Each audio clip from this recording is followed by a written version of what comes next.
talked about in the beginning is, being in all your power. Yeah. And as I've been a woman in technology, often I'm a woman in technology, and so one of the challenges I see is that not everybody wants you to be in your power.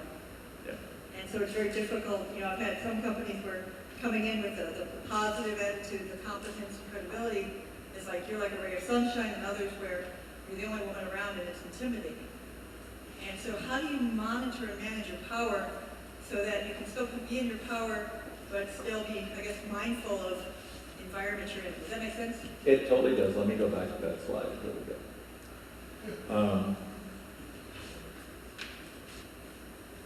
And I'm going to answer it in a indirect way.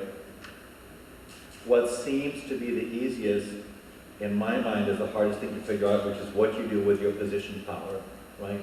Because people tend to do two things. Either they become raving control freaks, maniacs, and overuse it, or we don't want to be seen that way, and we play too small in that role. And it can be for around gender reasons and others. So how to calibrate a helpful way of using position power is not simple. And a lot of it is actually about your story around position power. Let me just walk you through an example, and then I'll go back to gender. I remember doing this. I remember doing this. The beauty of examining this for yourselves. I remember doing this with a team of folks, a group of people, a client we have in Coral Gables in the Miami area. And they have a woman named Linda. Linda is the receptionist who lets people onto the floor. She has to sign you in, she has to buzz you in. And when Linda did this, and she's probably one of the lowest paid people here, she said, she asked her, do I have position power? She said, hell yeah. If I don't buzz you in, you don't get into this floor. She was very clear that she had a lot of position power. Relationship power is the ability to establish real relationships with colleagues, sustain them. And she said, hell yeah. I know everybody on this floor because they have to come by my desk. And I know people better than anybody else in this business. Expertise power, yeah, I know what the heck I'm doing. And on top of it, I know what's hidden in every closet on this floor that people can't find. That nobody knows where it is. I know where they are. I have expertise power. Body power was interesting. By traditional standards, she was a heftier woman. But she really took care of her body and was proud of it and adorned herself beautifully. And she said, yeah, I have body power.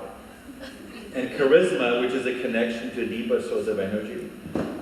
We didn't have a deep conversation, but she was, I think, religious and spiritual. She owned it. So when she did this, she said, I'm plugged into all these 5 sources of power. The CEO plugged himself into 3. There's something wrong with this picture, right? And I'm using this story because this is somebody who on the surface had no position power in the hierarchy, but she owned the ones she had. Now reality is complicated, and I really understand that.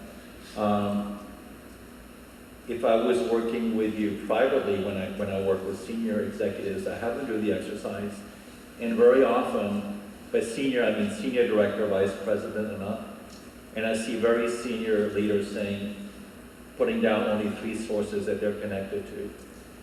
And I always say is, at your level, you need to be actively engaged with 4 sources. I think charisma is a hard one, and we talk about it, but the other 4 need to be sources of strength that support you in how you show up in the world.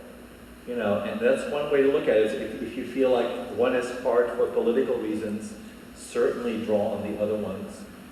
And if you can't make progress in an organization, obviously some places means we need to leave and go somewhere else where we can be powerful, right? So it's not about becoming a victim, but that's part of the homework. Yeah. Any other questions? Yes.